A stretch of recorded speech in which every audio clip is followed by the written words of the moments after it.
started my internship January 23rd, and things started going along well, and then during this, I would say the third week of the semester, we got hit with a big snowstorm, and clearly classes were canceled, so in order to use my time, I decided to just practice videos. Here's a few pictures of myself along with my mentor and other interpreters that I worked with.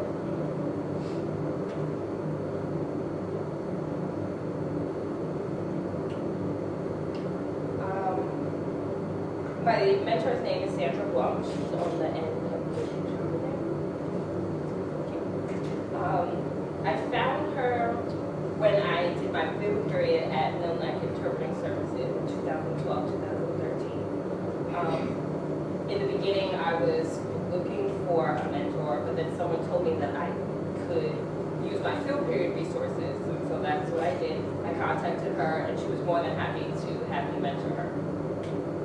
In the other picture, the gentleman in the wheelchair, that's a deaf professor that teaches deaf culture and other ASL classes.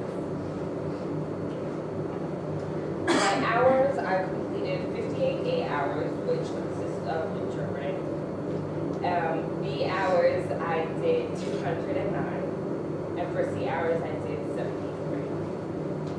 Altogether, 340. For the A hours, I did a reading class, an English class, ASL club, and math tutoring. And for the B hours, I did all those classes as well, but I also practiced YouTube videos and TED Talks. For C interpreting, I observed a deaf culture class, a pharmacy class, and different Senate meetings. One of the hardest lessons that I learned was in a reading class where one student would talk about his book or a chapter in his book, but then he would also start talking about his personal life, his family, his friends, which it didn't really relate to the book, so it was hard for me to interpret that. But over time, I learned to just focus on the main points and to also use the Gish method. Some low points that I had was just within myself, but over time, I did learn that I had a good support team between my mentor, the other interpreters that I worked with, and also some of the students.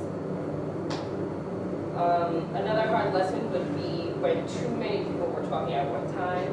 In one specific class, they had a lot of group discussions, and it was hard for myself as well as my mentor to interpret every conversation that was going on at the same time.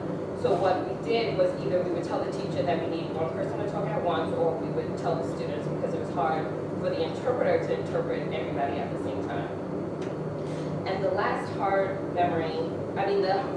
lesson would be just to have more debrief time.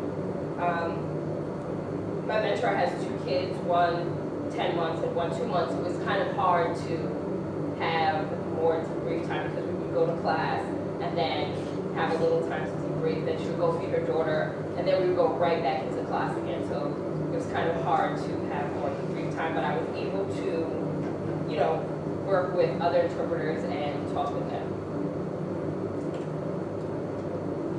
Best memories would be, one would be voicing.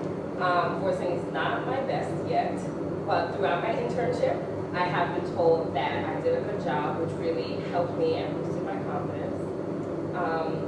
Discussing about making mistakes.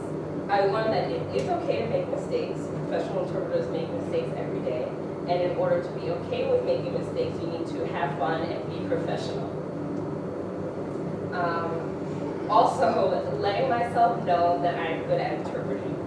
During one of our group meetings that we had, I was able to have a one-on-one conversation with Brian, telling him how I feel that I didn't have the confidence that I was looking for. So what he did was mail me different cards that I could hang around in my house, letting me know that I am good at interpreting, I am a good interpreter. And throughout the rest of my internship, they actually helped me become more confident, basically.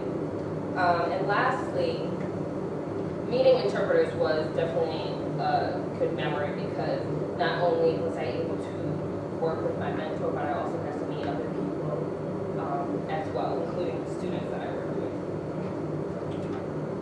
My advice for next year would be to make sure that you set up your internship early, because you can run into a situation where either things just don't work out with your mentor, he or she may decide to cancel on you, or you guys may not be a good fit. So you also want to have a plan B. Networking is also important because this business is about networking, so you want to make sure to meet different interpreters, to meet different people, to join different organizations when you can, because they are important.